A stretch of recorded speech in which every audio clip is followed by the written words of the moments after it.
আচ্ছা, আপনি তো রোজা রাখতে পারেন হয়তো 10 দিন 20 দিন, হয়তো এই বছরে আপনি 20টা 50টাকে রোজা রেখেছেন রমজানের বাইরে। আপনি কি জানেন 42টি বছর ধরে রোজা রেখেছে, এবং রোজা রাখার মৌলিক নিয়ত ছিল, আল্লাহ ততদিন পর্যন্ত আমি রোজা ছাড়বো না যতদিন পর্যন্ত তুমি এই মক্কা মদিনা আমাকে কবুল না করবে। আল্লাহু আকবার! কি নিয়ত, কি চিন্তা, কি চেতনা! 70 বছর পর্যন্ত তার বয়স হয়ে গেছে, প্রায় 70। এই মানুষটি টানা 42 বছর ধরে হারাম দিনগুলো ছাড়া টানা 42 বছর ধরে উনি কিন্তু রোজা রেখেই যাচ্ছেন। তার এই রোজার ইমোশন দেখে তিনি হজে যাবেন আল্লাহর কাছে, এই কারণে তিনি রোজা রাখছেন। এটা দেখে ঢাকা বিশ্ববিদ্যালয়ের পরীক্ষা নিয়ন্ত্রক, আপনারা নিশ্চয়ই এই ভিডিওটাকে দেখেছেন, আমি ইমোশনাল হয়ে গেছি। উনি তার বাড়িতে এসেছেন, এবছর হজের টাকা তিনি দিয়ে রেজিস্ট্রেশন করিয়ে এবছরই তিনি তদবির করে তাকে হজে পাঠিয়েছেন। সুবহানাল্লাহ পড়েন না? এটা হচ্ছে নিয়াত, এটাই হচ্ছে তাওয়াক্কুল। আল্লাহ আমি রোজা ছাড়বো না যতদিন পর্যন্ত তোমার ওই কালো গেলাফটা না ধরতে পারবো। আল্লাহ আমি কাবা গোটটাকে ধরতে চাই, চুম্বন করতে চাই, সাফা মারওয়া সাই করতে চাই, মাকাম ইব্রাহিমে দাঁড়িয়ে আমি নামাজ পড়তে চাই। জমজম কূপের পানি কেউ আইসা দিলে একটু খাইছি, কিন্তু আল্লাহ ডিরেক্ট জমজম কূপের পানি নিজে ধরে খেতে চাই। কি যে মজা ভাই! আমি নিজে তো গিয়েছিলাম, আমি 42 দিন সেখানে ছিলাম। আমাকে ধর্ম মন্ত্রণালয় থেকে হজ অফিসার হিসাবে টেকনিক্যাল টিমে আমাকে পাঠানো হয়েছে। আমি দুটো ডিপার্টমেন্টের দায়িত্বে ছিলাম। এমন কোনো দিন নেই যেখানে গিয়ে জমজমের পানি আমি খাই নাই। মিসফালাতে আমাদের বাংলাদেশ হজ অফিসে আমি দায়িত্বরত কর্মকর্তা ছিলাম।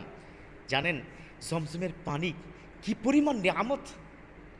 আমার বিশ্বনবীর একজন সাহাবা, তিনি প্রায় 1.5 মাস ধরে শুধুমাত্র জমজমের পানি খেয়ে বেঁচেছিলেন।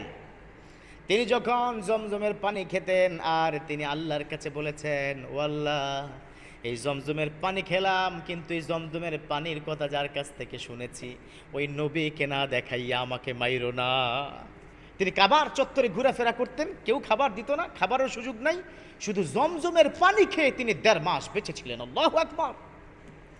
এই হাদিস অনুযায়ী অস্ট্রেলিয়ান বেশ কিছু গবেষক তারা রিসার্চ করে দেখলেন জমজমের পানির মধ্যে আপনার সব আছে, মিনারেল আছে, জমজমের পানির মধ্যে সোডিয়াম আছে, জমজমের পানির মধ্যে সুগার আছে, সব কিছুতে একটা ভরপুর জমজমের পানি। কোনো ব্যক্তি যদি চায় এই জমজমের পানি খেয়ে বেঁচে থাকতে পারবে ইনশাআল্লাহ।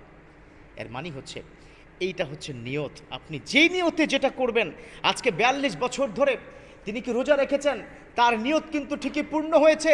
তাকে টাকা জোগাড় করতে হয় নাই, ওই ঢাকা ইউনিভার্সিটির পরীক্ষা নিয়ন্ত্রক নিজে টাকা নিয়ে এসেছে তার কি বাড়িতে।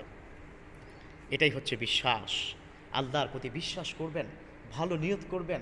আজকে দেখুন এই মানুষটা 42 বছর ধরে রোজা রাখতে রাখতে পুত পবিত্র হয়ে গেছে, এবং সে কাবা থেকে যখন তার দেশে আবার ফেরত আসবে, কা রাজাআনি কা ওয়ালাদাতহু উম্মুহু, মনে হবে যে শিশু সন্তান, নিষ্পাপ শিশু সন্তান মায়ের পেট থেকে যেরকম ভূমিষ্ঠ হয়, ওই মানুষটি 42 বছর ধরে রোজা রেখে নিষ্পাপ হয়েছেনই, কাবার চত্বর থেকে হজ করে তার চাইতে আরও বেশি নিষ্পাপ হয়ে বাংলার জমিনে তিনি ফিরে আসবেন। এই জন্য বলছি হতাশ হবেন না। হ্যাঁ, গভর্নমেন্ট 7.5 লাখ টাকা 7 লাখ টাকা হজ করতে হয়, নিয়ত করেন না আপনি, বারাকা দান করবেন আল্লাহ। আসুন আমরা যতটা সম্ভব, বিশ্বনবী যেরকম সোমবার এবং তিনি কি করতেন, সোম এবং বৃহস্পতিবার তিনি কি রোজা রাখতেন। আসুন আমরাও চেষ্টা করি, পারি না আসলে অফিস আদালত করতে হয়, তারপর একটু চেষ্টা করি, নিয়ত করি, হয়তো এই রোজার বিনিময়ে আল্লাহর কাছে আপনি যা চাইবেন ওই ব্যক্তির মতো আল্লাহ দেখবেন ইনশাআল্লাহ আপনাকে কবুল করে নেবে। আমিন।